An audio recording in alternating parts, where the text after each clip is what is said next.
Disruption's been happening in the marketplace for years. If you think about the horse-drawn carriage market, that was disrupted by Mercedes-Benz when they invented the car. So this is something that's been happening for years and years and years.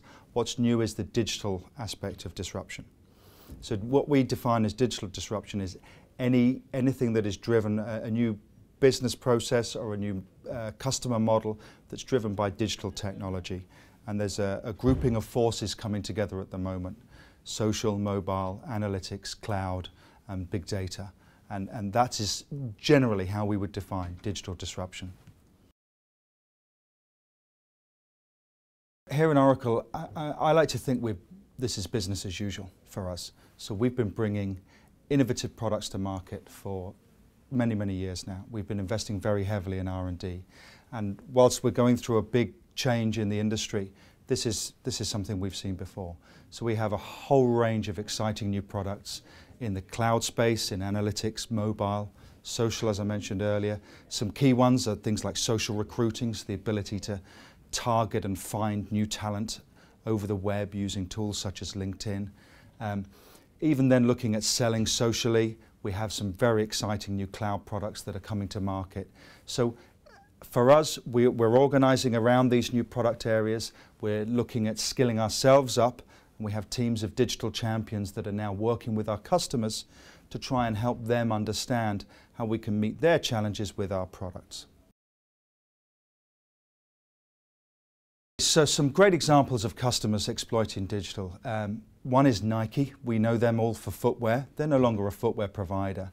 If you look at what they do now with the bands that you have and the data that they collect about you, they've created now a whole platform of information about you and your sports and your activity and what you do on a daily basis that they're now able to market and sell on to other companies. So I think that's a fantastic story.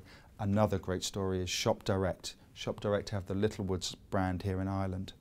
And again, think of them as a business. They've moved from being a catalogue producer where you'd write down on a form and send in what you wanted to buy. They've now gone online, so their business has moved entirely online. What they're now looking to do is look to the next move. And a big problem for anyone who's selling online is the challenge of a return. And how do you deal with a return? Because you then absorb the cost of that. And in a small margin business, that's a challenge. So they're now looking at using smartphones and using imaging to capture pictures of you and allow you then, while you're shopping, to look at yourself online. And that's a great selling tool for the customer, but it's also a great tool for them in that they reduce the returns and they reduce the cost of those returns.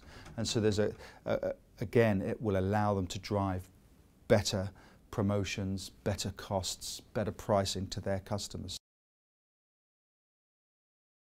It's absolutely vital.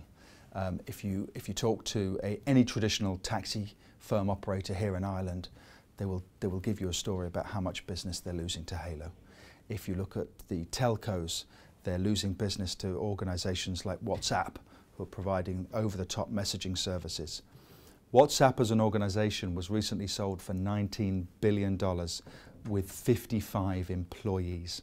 If you think about that, 55 employees, $19 billion. It's a huge amount of value that is being taken away from the telcos by a relatively small amount of people providing a new and innovative service.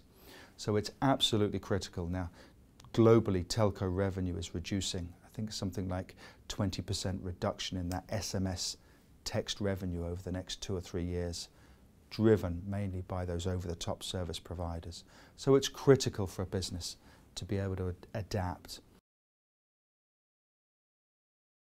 The skills required, before I get onto that, I want to talk about a gap that we see. So in a recent survey, 73% of executives said they had a strategy for digital. But in that same survey, only 15% said they had the right skills in place, and only 14% said they had the right processes in place. So there's a huge gap between those with a plan, but then those people who have the right skills and capabilities and processes in place. So we're seeing that gap. You know, people are aggressively trying to narrow it and get themselves ready.